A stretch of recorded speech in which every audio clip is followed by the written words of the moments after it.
네, 인사하겠습니다. 안녕하세요.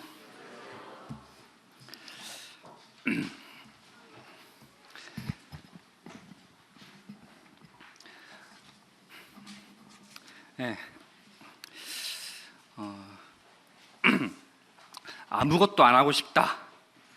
이미 아무것도 안 하고 있지만 더 격렬하고 적극적으로 아무것도 안 하고 싶다. 이런 순간이 우리 성도님들에게 있지 않으신가요? 저에게도 자주 찾아오는데요. 특별히 말씀 준비할 때는 자주 찾아오는 것 같습니다. 이런 순간은요, 우리가 뭐 어떤 할 일이 있거나 뭐 시험 기간, 뭔가 우리가 이렇게 준비를 해야 되는데 뭔가 하기 싫을 때, 이럴 때 찾아오는 것 같아요. 이런 순간을 어쩌면 이렇게 매너리즘, 좀 연계될 수 있을지 모르겠지만 매너리즘을 빠져 있는 건 아닌가. 특히 매너리즘에 빠져 있으면 이런 순간들이 자주 찾아오는 것 같습니다. 매너리즘이라는 단어를 사전에 찾아봤더니 항상 틀에 박힌 일정한 방식이나 태도를 취함으로써 신선미와 독창성을 잃는 상황을 의미한다고 합니다. 우리가 신앙생활을 하다 보면요, 신앙생활에서도 이런 영적 매너리즘이라고 불릴 수 있는 그런 순간에 빠질 때가 있는 것 같습니다. 특히 하나님 말씀에 순종하지 않거나 또 주어진 일들을 이렇게 해나가다가 뭔가 정체되거나 잘 되지 않을 때, 그런 목표나 열정이 이렇게 점점 식어질 때 우리는 이런 영적 매너리즘에 빠지는 것 같습니다.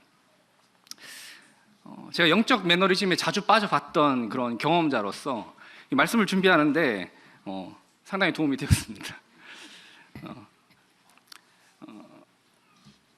오늘은 그 여호수아 강의 15번째 시간으로 여호수아 14장을 통해서 영적 매너리즘을 극복하자라는 제목으로 이야기를 나눠보도록 하겠습니다. 첫 번째로 우리가 영적 매너리즘에 빠져 있는지에 대해서 스스로 이렇게 점검을 해볼 필요가 있을 것 같습니다. 여호수아서 14장 1절 말씀입니다. 이스라엘 자손이 가나안 땅에서 취한 기업 곧 제사장 엘르아살과 눈의 아들 여호수아와 이스라엘 자손 지파의 족장들이 분배한 것이 이 아래와 같으니라. 이스라엘은 이제 정복 전쟁을 주요한 정복 전쟁을 끝냈어요. 끝내고 나서 땅을 분배를 하고 있는데 이제 13장까지는 이제 요단 서편의 땅을 분배를 했고 이제 14장부터 19장까지 요단 동편 땅을 이제 분배를 시작하는 서론에 해당합니다. 그 동편 땅을 분배를 하기 위해서 하나님께서는 대표자들을, 리더들을 세우셨습니다. 먼저 영적 지도자인 대제사장 엘르아살, 정치적 지도자였던 여호수아, 그다음 각 지파의 대표들을 리더로서 이 땅을 분배하는 일에 책임자로서 이들을 세운 것입니다. 이스라엘 민족들은요, 자기들에게 가장 평생을 좌우할 가장 중요한 문제인 기업을 분배받는 일에 있어서 이 리더들의 결정에 무조건 따라야 하는 그런 상황이었습니다. 이 땅의 분배는 어떤 자기들의 삶, 나의 삶, 계속되는 앞으로의 이 가나안 땅에서 살아가는 모든 삶에서 가장 중요한 부분이었음에도 불구하고 이 대표들을 신뢰할 수밖에 없었습니다. 대표들이 어떤 땅을 받아올지 이 이스라엘 민족들은 그들을 위해서 기도하고 그다음에 하나님께서 그들에게 가장 좋은, 가장 선한 일을 하실 거라는 믿음을 가지고 그 일에 순종해야만 했었던 것입니다.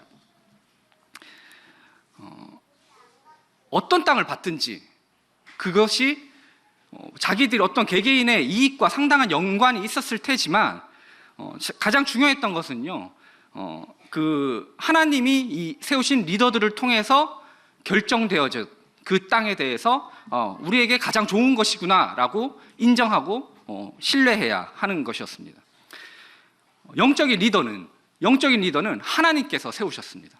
하나님의 권위를 가지고 있는 이들, 그러니까 그들에게 책임을 주신 만큼 하나님께서 그들을 만약에 잘못에 있다면 그들을 직접 치리를 하실 것입니다. 우리들은 그러한 리더들을 향해서 어떠한 생각과 어떠한 마음을 어떠한 반응을 보이고 있습니까? 리더들의 결정들에 대해서 우리가 교회에 많은 일들이 결정되어지고 있습니다. 뭐 복음 집회가 언제 이루어지고요, 또 뭐 건축은 어떻게 이루어지고요, 뭐 이런 것들이 리더들이 기도하는 가운데 많은 그런 결정들을 하고 있습니다. 그럼 우리 성도님들께서는 그러한 일들을 위해서 조언해주고 기도하고 당연히 어떤 의견을 제시해야겠죠. 그런데 어떤 일이 결정된 이후에는요, 그것이 혹시 내 마음에 들지 않는다고 할지라도 그 일을 따라가 줘야 하는 것입니다. 그것이 리더들을 향한 어떠한 리더들의 권위에 대한, 하나님께서 그들에게 주신 권위에 대한 하나님에 대한 순종을 하는 또 다른 방법일 것입니다. 근데 영적 매너리즘에 빠져 있으면 어떤 상황이 되냐면요, 이렇게 되는 것입니다. 어떤 교회 리더들에 의해서 어떤 교회의 일들이 결정이 되어졌어요. 그런데 그 일이 나랑 전혀 상관없어요. 이게 무슨 의미냐면요, 이 복음 집회가 이제 곧 결정이 되어졌잖아요. 그런데 그 복음 집회와 나와는 아무런 상관이 없는 것입니다. 리더들이 그렇게 결정을 했기 때문에 나랑 상관없네? 내가 결정한 게 아니구나. 그 리더들이 그렇게 결정한 일에 대해서 우리가 아무런 관심을 보이지 않을 수가 있는 거예요. 아무런 관심을 보이지 않을 수. 복음 집회가 이루어지고 있음에도 우리가 그 복음 집회에 초대해야 할 사람에 대해서 기도하지 않고 내 주변에 있는 가족, 그 다음에 뭐 그 친구들, 직장 동료들에게 어떻게 하면 그 복음을 전할 수 있을까? 그런 기회들에 대해서 고민하거나 생각하지 않고 있지 않습니까? 혹시? 그렇다면 우리는 이 리더들의 권위에 대해서, 이 교회의 어떤 일들에 대해서 관심을 전혀 가지고 있지 않게 되는 것입니다. 그렇게 되면 하나님께서 우리에게 주신 그런 어떤 권위를 인정하지 않고 있는 것이죠. 그냥 내 신앙만 챙기면 되겠지. 나는 여전히 교회에 잘 출석하고 여전히 내 큐티 잘하고 하나님 말씀 잘 보고 있는데 뭐가 문제야? 문제입니다. 교회에서 이루어지고 있는 일들에 대해서 우리는 함께 해주셔야 합니다. 영적 매너리즘에 빠지는 것은요, 그냥 함께 하지 않고 그냥 혼자서 하는 것이에요.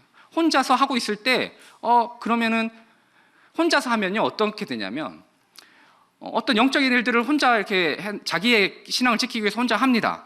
좋아요. 그런데 문제가 뭐냐면 그러면 에너지가 남아요. 에너지가 남습니다. 자기 신앙 하나 지키는 것에 대해서만 신경을 쓰다 보면 에너지가 남습니다.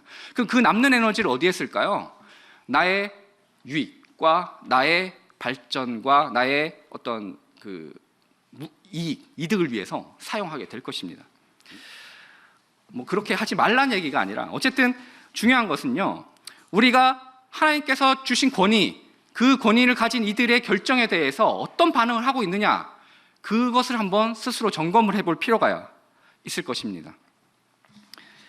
두 번째는요, 이제 여호수아서 14장 2절입니다. 여호와께서 모세에게 명하신 대로 그들의 기업을 제비 뽑아 9지파와 반지파에게 주었으니.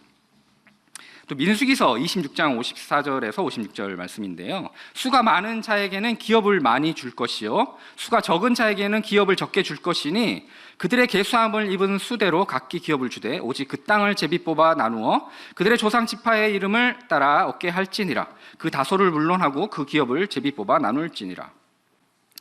이미 하나님께서는요, 이 땅을 분배하는 일에 있어서 모세에게 이 땅을 분배하는 방법에 대해서 설명을 이미 하셨어요. 그 제비 뽑는 방법으로, 그리고 그 지파의 인구 수의 많고 적음에 따라서, 그 다음에 대표들이 아마도 그 참석했던 그 지파의 대표들이 그 땅의 세부적인 것들을 조율해가지고 그렇게 땅을 분배를 했던 것으로 보입니다.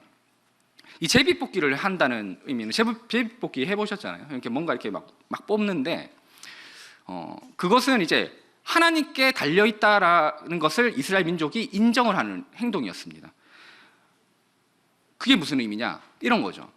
땅을 분배하는 데 있어서 분명히 어떤 누군가는 더 많은 공헌을 했을 것이에요. 전쟁, 더 많은 어떤 지파들은 더 많은 인구수를 가지고 더 많은 병력을 가지고 그 가나안 땅을 점령하는데 많은 역할들을 했을 것입니다.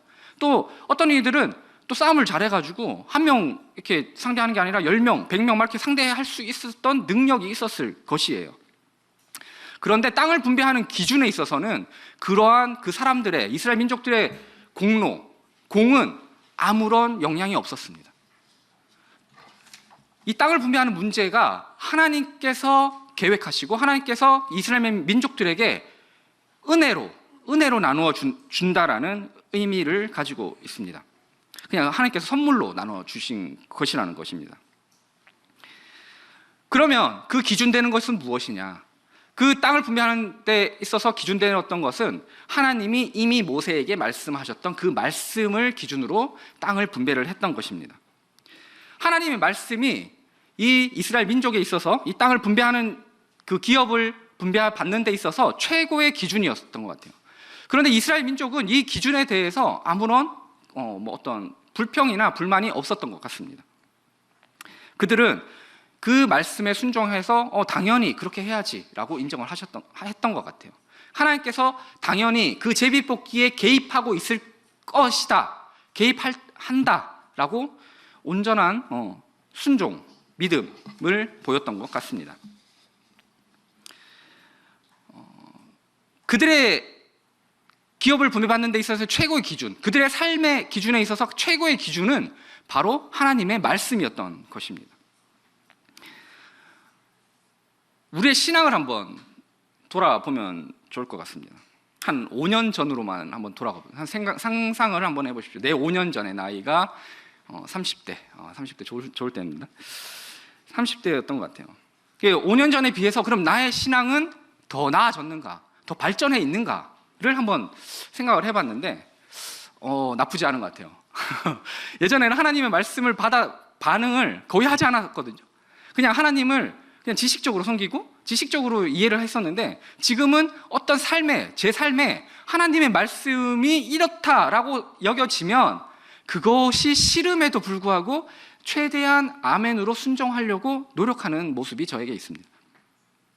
우리 성도님들에게는 어떠신가요? 하나님의 말씀이 우리 성도님들에게 주어지고 그 말씀에 순종해 오고 있었다면 이미 여러분들은 그만큼 성장을 하셨을 것입니다.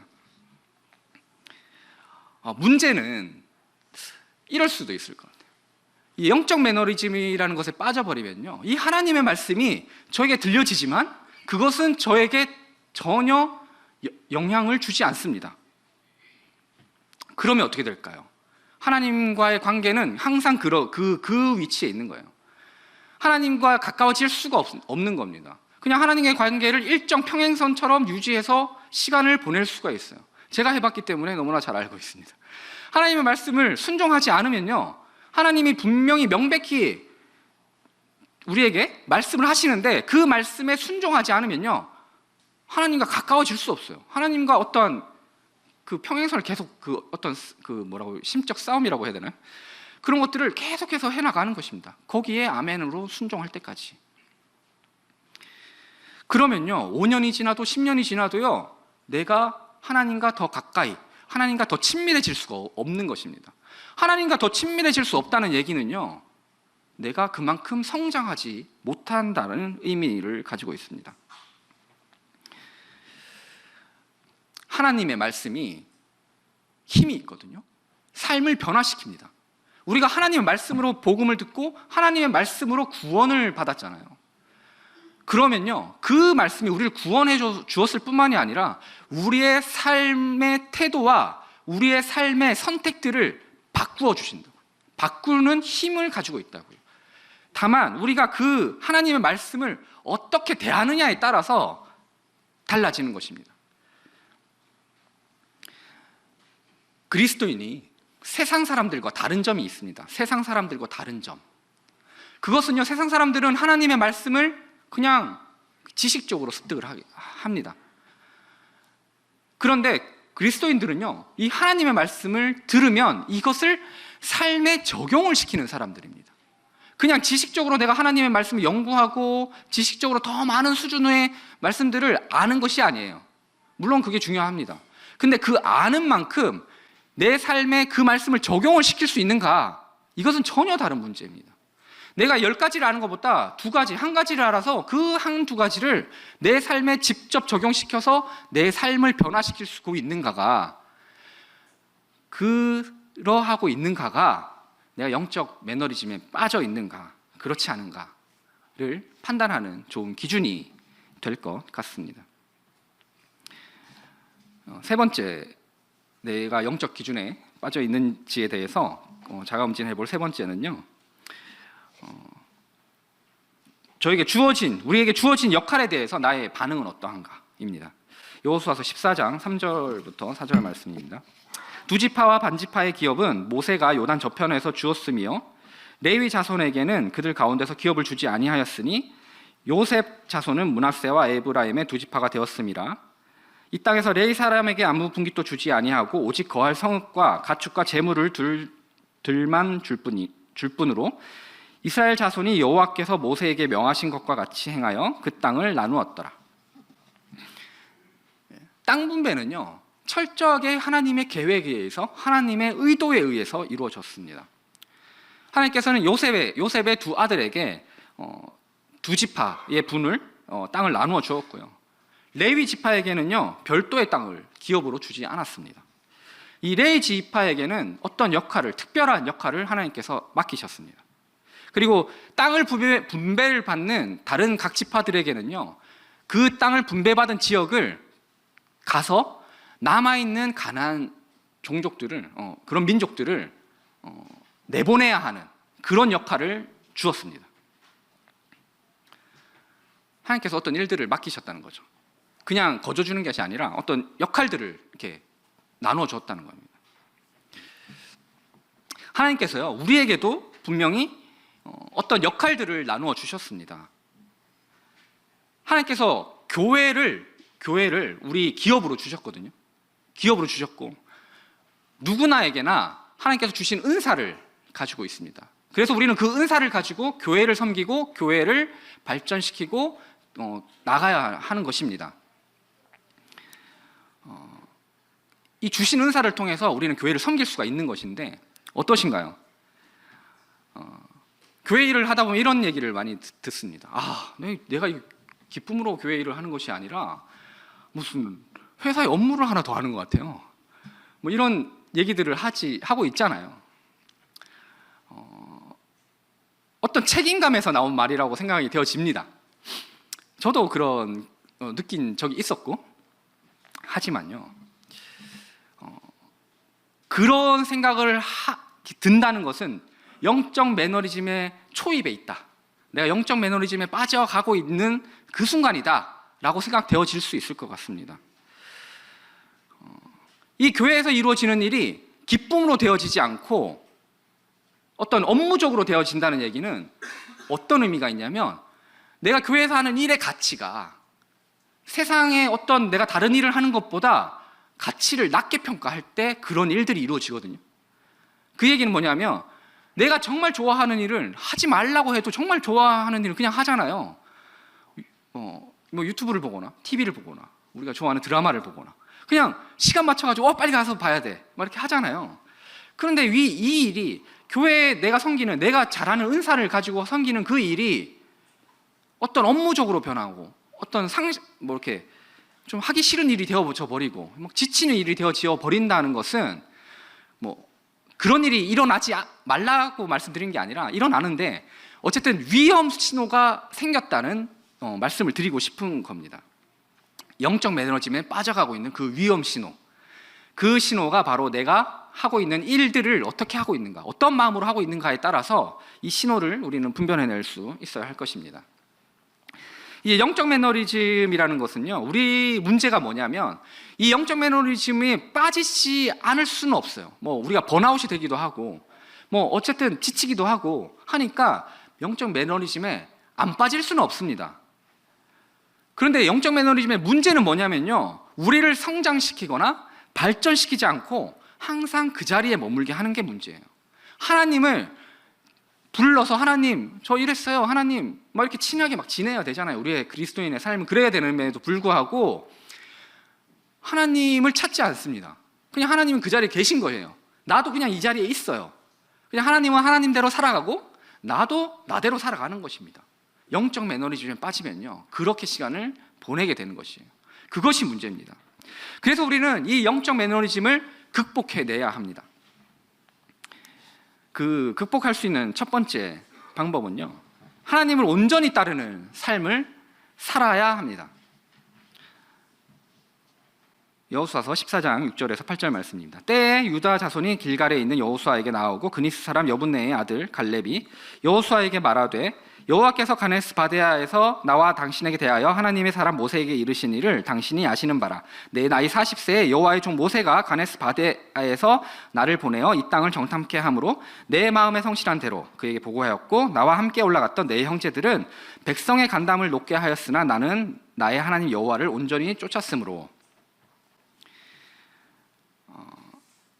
이제 땅을 분배하기 전이었어요. 제비 뽑기 전에 이제 유다 민족을 이끌고 이제 갈렙이 찾아옵니다. 여호수아를 찾아와요. 여호수아와 갈렙의 관계는 어떤 관계인가요? 쉽게 얘기하면 정말 생사를 함께한 전우. 우리가 뭐 CTI를 다녀오신 분들 어떤 그런 그 기수 뭐 그런 게 있잖아요. 어떤 그런 전우회. 근데 우리가 전우회 같은 그런 것들을 그 같이 하는 그 동역의 어떤 기쁨을 누리는 것은 정말 힘든 일들을 정말 힘들게 자기의 에너지와 열정과 이런 것들을 같이 소비한 사람들과 이런 것들을 나눌 수가 있거든요. 그랬던 갈렙이 이제 찾아온 거예요. 마치 청탁하러 온 것 같습니다. 땅 분배하기 전에 자기 가장 좋은 땅을 달라고 청탁하러 온 느낌도 있어요. 그래서 이제 찾아와가지고 옛날 일들을 막 얘기하는 거예요. 아, 우리 예전에 이랬잖아요. 형님 이랬잖아요. 형님이 아니죠. 갈렙이 나이가 더 많았던 것 같은데, 형제, 여호수아 형제, 우리가 예전에 그때 갔을 때 과거에 40년 전에 그랬잖아. 가가지고 우리가 진짜 보기에 너무나 두려운 곳이었지만 우리가 하나님의 말씀을 믿는 믿음으로 봤더니 충분히 우리 둘만이 그 가나안 땅을 점령할 수 있다고 우리가 목숨을 걸고 이야기했지 않냐.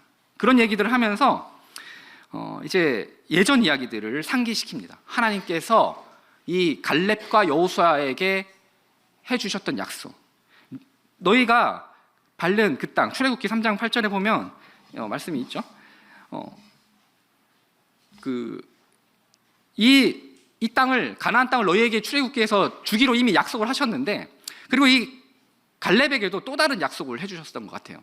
모세를 통해서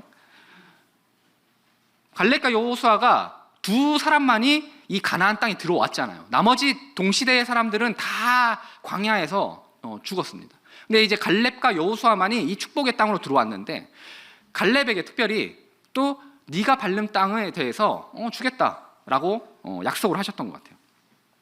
그 약속을 이제 갈렙이 여호수아에게 상기를 시키고 있는 것입니다. 그 약속을 직접 들었던 두 사람이잖아요. 여호수아는 갈렙과 여호수아만이 살았기 때문에 그 모세가 했던 그 약속을 들었던 사람이었습니다. 그런데 이런 생각을 한번 해봅니다. 만약에 그 가나안 땅에 정탐하러 갔던 사람들에게 눈에 이 가나안 땅이요 정말 만만해 보이는 거예요. 이거 이 정도면 우리가 그냥 충분히 가서 할 수 있겠다 했으면 12명 중에 2명만 가나안 땅에 들어가자라고 하지 않고 12명 중에 12명 다 그 땅에 들어가자 했겠죠. 왜냐하면은 할만하니까.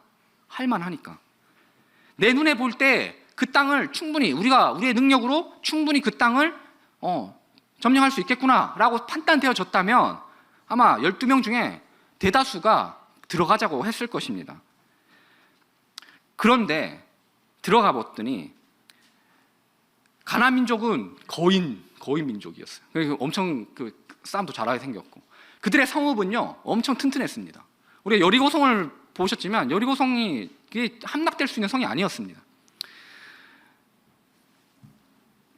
그랬음에도 불구하고 이 두 사람이 가나안 땅으로 가자라고 이야기했던 거는요, 세상의 어떤 기준과 세상에서 평가하는 어떤 그런 안목만 가지고 이 판단을 했던 게 아니었습니다. 내 마음에 성실한 대로 판단을 했다는 얘기는 내 마음에 있는 하나님께서 이 갈렙과 여호수아에게 주셨던 어떤 말씀에 대한 신뢰, 그 말씀에 대한 확신을 가지고 이런 가나안 땅으로 들어가자라고 판단을 했던 것 같습니다.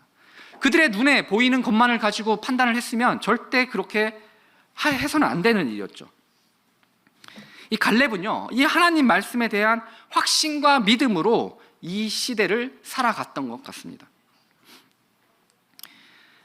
하나님을 온전히 따라 산다는 것은 하나님의 말씀을 순종하면서 우리의 삶을 살아내는 것을 의미합니다.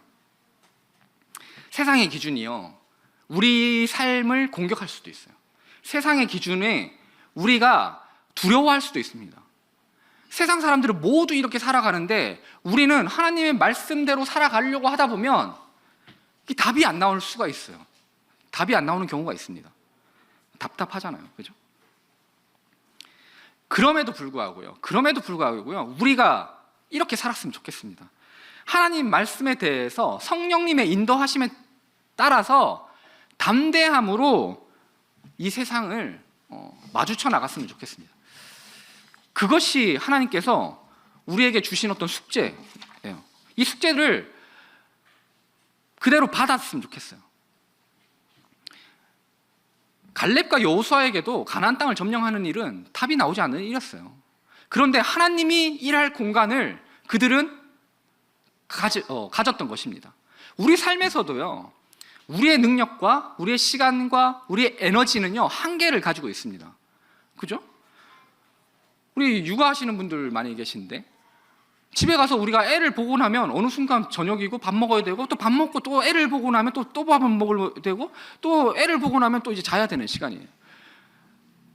뭐 청소하고 뭐 이러다 보면 또 뭐 하여튼 바빠요. 우리가 아무것도 하지 않아도 바쁩니다. 우리가 정말 바빠요. 이 세상은 정말 더 바쁩니다. 빠르게 지나가는데 그만큼 훨씬 더 바쁜 거예요. 그런데 우리의 에너지를요, 그냥 육아하는데 모든 에너지를 투입하고 이 세상의 일들을 하는데 나의 에너지를 모두 투입한다고 생각을 해보세요. 하나님의 일할 공간이 전혀 생기지 않습니다. 우리 삶에 그런 공간을 둬야 돼요. 하나님이 일할 공간.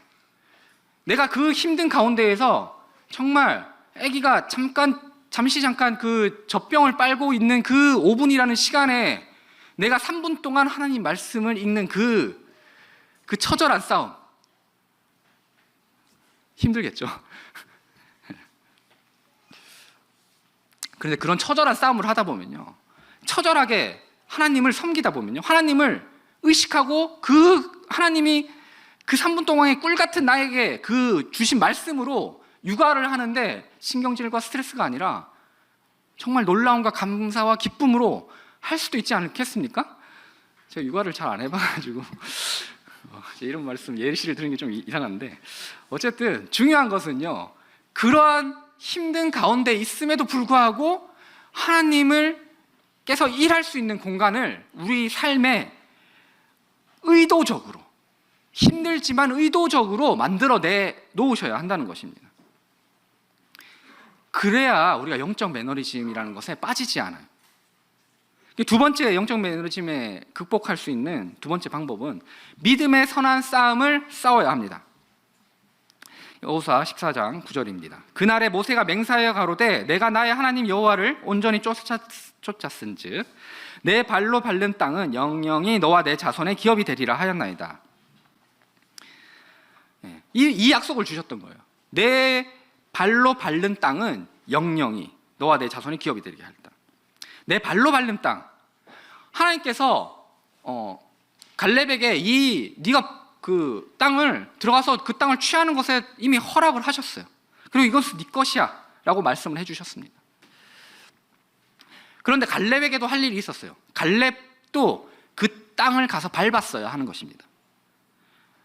가나안 땅에 들어가서 그 가나안 땅을 정복해야 하는 수고를 해야만 했습니다. 땅을 분배받은 이스라엘 민족들 모두가 이 수고를 해야 했어요. 이 가나안 땅을 점령을 딱 이제 동편 땅을 분배를 하고 있잖아요. 지금 분배를 하고 있는데 이 상황을 좀 이렇게 설명을 해드리면, 이 동쪽 땅을 분배하고 있는 순간이지만 중요한 것은요, 전쟁이 모두 끝난 게 아니었어요.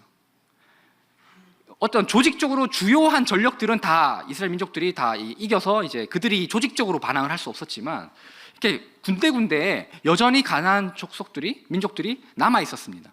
그들을 몰아내는 일을 이 개별 지파들은 분배받은 땅에서 했어야 되는 거예요.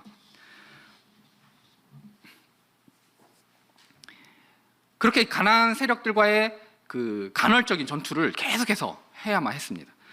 우리 역시요, 우리들 역시, 이 현대를 살아가는 우리들 역시 영적 전쟁이 끝났나요? 끝나지 않았습니다. 여전히 우리는 영적 전쟁 중입니다. 전시 상태라는 거예요. 예수님께서 십자가를 통해서 이 땅에 우리에게 승리를 안겨다 주셨습니다.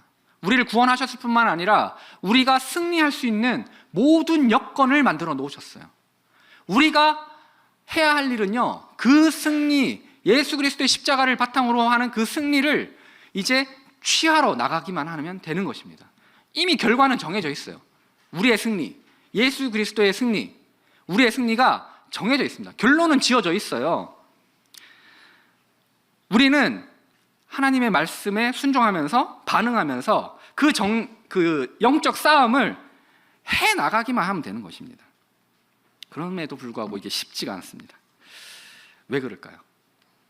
이 영적 전쟁을 하려면 내 능력과 내 자아를 버려야 합니다. 이 영적 전쟁의 승리의 핵심은요, 하나님께서 싸우시게 만드는 거예요.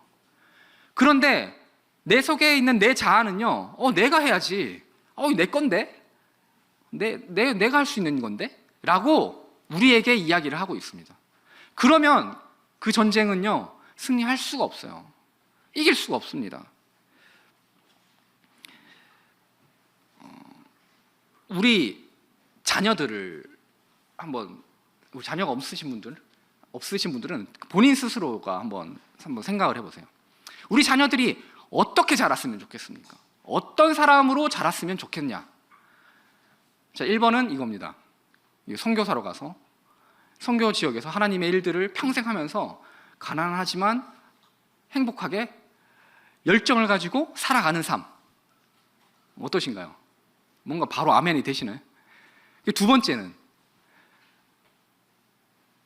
구원을 받았지만 이 세상에서 성공하여서 잘 나가는 사람으로 살아갔으면 좋겠습니까? 아멘이 되시자요?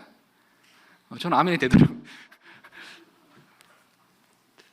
우리가 이러한 모습으로 살아가기를 나도 모르게 원한다니까요. 제가 이런 얘기를 하고 있지만 제가 이런 얘기를 할 수 있는 이유가 제가 이런 생각을 했기 때문에 이런 말씀을 생각해낼 수 있었던 것이겠죠.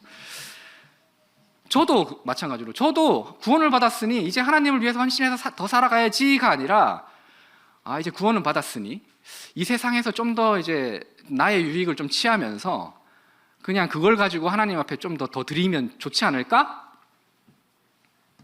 누구나 이렇게 대다수가 이렇게 살아가기를 원하고 있지 않습니까? 우리는 이런 상황을 좋아합니다. 한번 고민을 한번 해보세요. 내일이 시험 기간이에요. 우리 자녀의 시험 기간인데 주일에 이제 우리 자녀들이 아빠 나 내일 시험 공부해야 되니까 교회 안 가면 안 돼요? 그런데 예를 들어서 우리 자녀가 공부를 못해. 그러면 어때요? 예배 드리러 가. 뭐 쉽잖아요, 그렇죠? 죄송합니다. 네. 그런데 우리 자녀가 공부를 너무 잘해. 막 1등을 막 다투는 그런 막 이제 앞날이 창창하죠. 자, 그런 상황이에요. 어떤 선택을 하라고 말씀을 하실 거예요? 그런 거라니까요. 우리가 아까울 게 없으면 내가 뒷불 가진 게 없기 때문에 하나님 다 드릴게요 할 수 있어요. 그런데 내가 가진 게 많으면 많을수록 어때요? 하나님 요것만 쓰고 좀 드리면 안 될까요? 이런다니까요. 우리가 믿음의 선한 싸움을 싸우라, 영생을 취하라, 이를 위하여 내가 부르심을 입었고 많은 증인 앞에서 선한 증거를 증거하였도다. 디모데에게 바울이 이렇게 남긴 말인데, 우리가 이것 때문에 선한 싸움을 위해서 우리가 부르심을 받은 겁니다. 이 선한 싸움을 싸우지 않고서는요, 우리가 영적 매너리즘을 극복해낼 수가 없습니다. 세 번째, 영적 매너리즘을 극복하는 세 번째는요, 서로에게 신앙의 불씨를 던져야 합니다. 요소서 14장 10절에서 이제 마지막 절 15절까지입니다.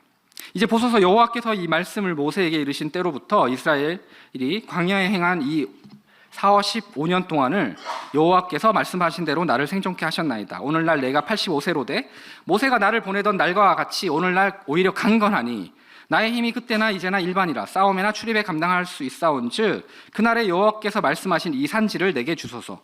당신도 그날에 들으셨거니와 그곳에는 아낙 사람이 있고 그 성읍들은 크고 견고할지라도 여호와께서 혹시 나와 함께 하시면 내가 필경 여호와의 말씀하신 대로 그들을 쫓아내리이다. 여호수아가 여분네의 아들 갈렙을 위하여 축복하고 헤브론을 그에게 주어 기업을 삼게 하며 헤브론이 그니스 사람 여분네의 아들 갈렙의 기업이 되어 오늘날까지 이르렀으니 이는 그가 이스라엘의 하나님 여호와를 온전히 쫓았음이며 헤브론의 옛 이름은 기앗 아르바라. 아르바는 아낙 사람 가운데 가장 큰 사람이었더라. 그 땅에 전쟁이 그쳤더라.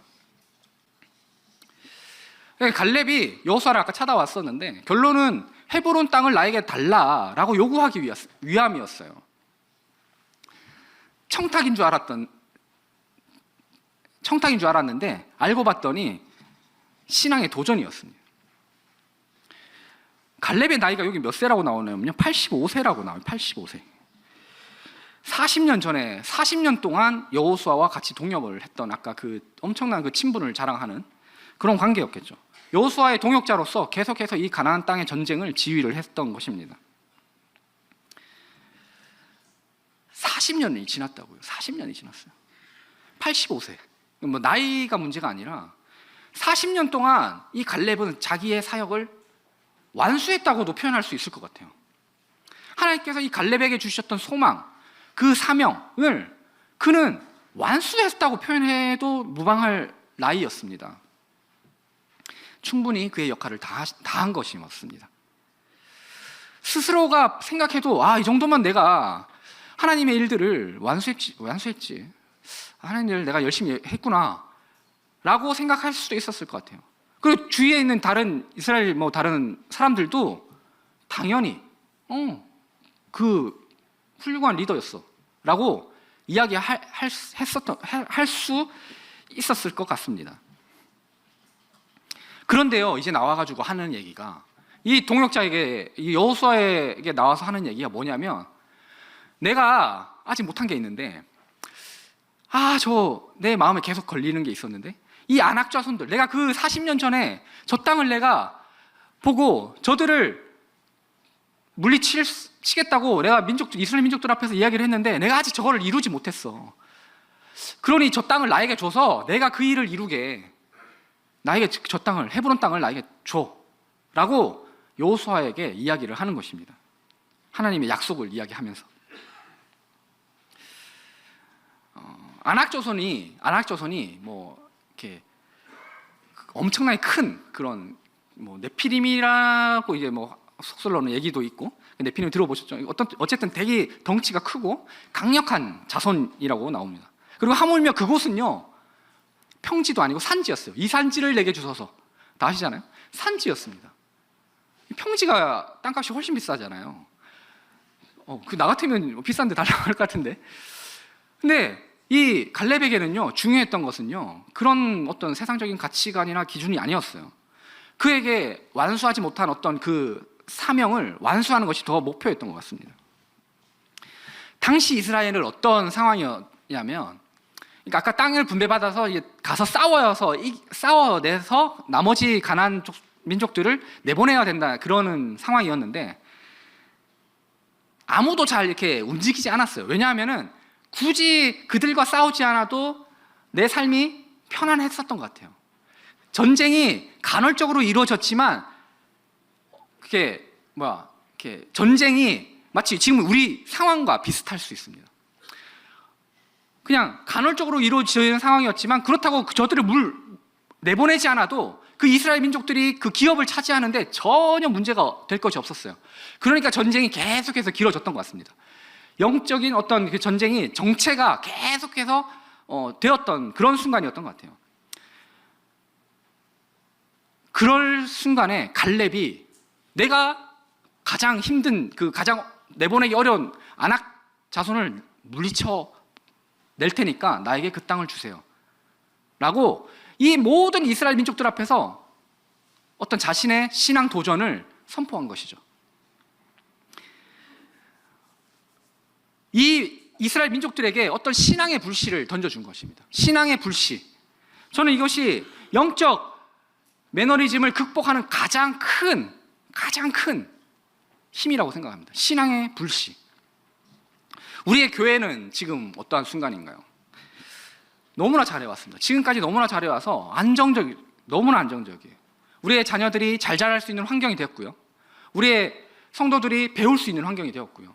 리더십이 안정되어서 교회가 어떤 문제가 전혀 없습니다.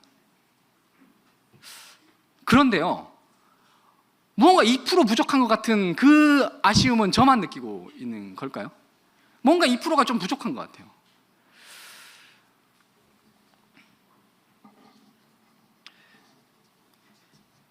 그것이 우리에게 있는 어떤 신앙의 도전, 새로운 도전에 대한 어떤 불씨가 살짝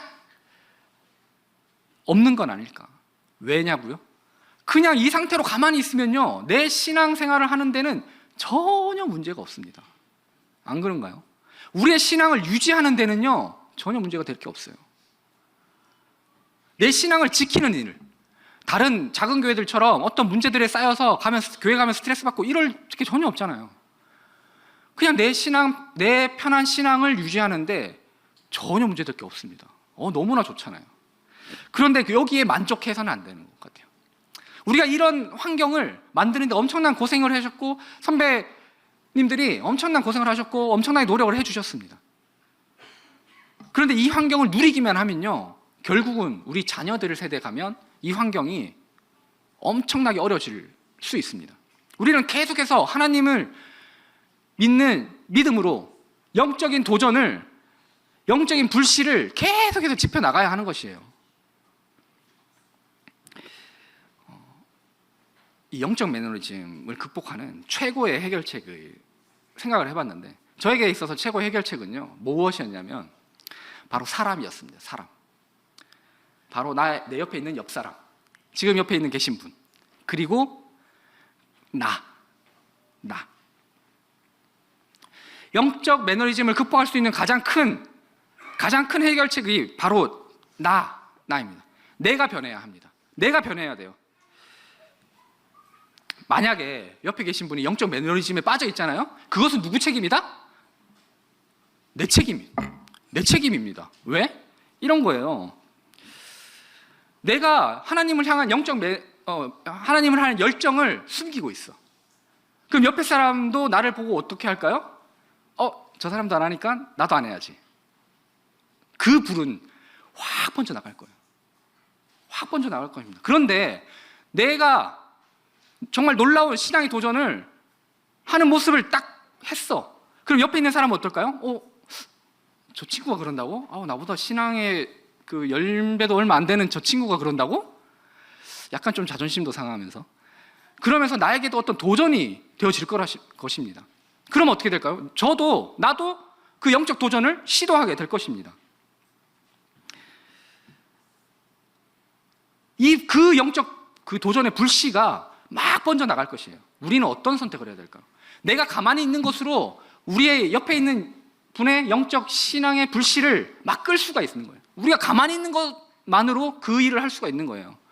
우리가 아무것도 하지 않아도 그냥 내 신앙만 지키겠다라고 그냥 조용히 교회만 왔다 갔다 하더라도 그러한 일을 하고 있는 것과 같습니다. 옆에 있는 사람을 실족시키는 것, 다 경험해 보셨잖아요. 옆에 있는 사람으로 인해서 우리가 실족해 봤잖아요.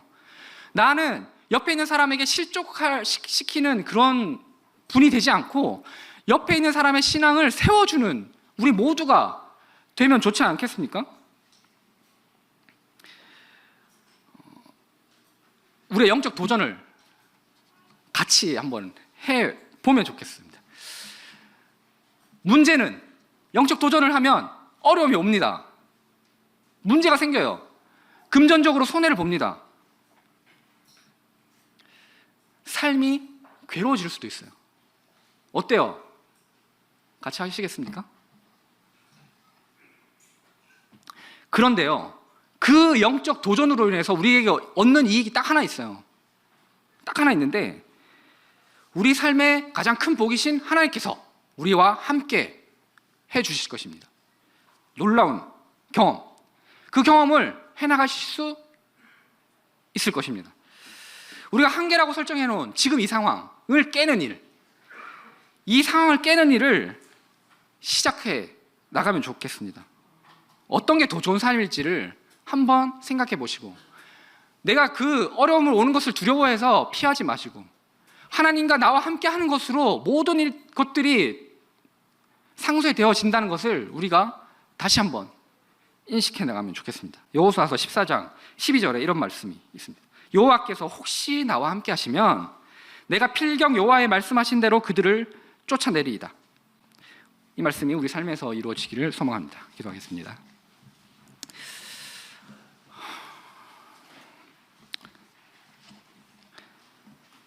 살아계신 아버지 하나님 감사를 드립니다. 참 저희들이 영적 매너리즘에 빠져서 하나님과 평행선을 달리던 그런 삶들을 고백드립니다. 그럼에도 불구하고 저희들을 잊지 않으시고 저희들에게 찾아오셔서 저희들로 회복시켜 주셔서 감사를 드립니다. 이제 저희가 우리 아버지 하나님을 믿는 신뢰 가운데, 믿음 가운데 저희들이 삶을 변화시켜 나가기를 원합니다. 저희들이 영적 불씨를 우리 옆에 있는 성도님들에게 붙여나가기를 원합니다. 그런 삶을 살아낼 수 있도록 저희들의 삶을 지켜주시고 힘주시기를 원합니다. 저희들이 이제는 영적 매너리즘이라는 것을 잊고 살아가는 사람이 되기를 원합니다. 어려움이 있을지도 모릅니다. 두려움이 있을지도 모릅니다. 그럼에도 불구하고 하나님께서 함께 하셔서 저희들의 삶을 인도해 주시기를 원합니다. 이 모든 것을 예수님의 이름으로 기도드렸습니다. 아멘.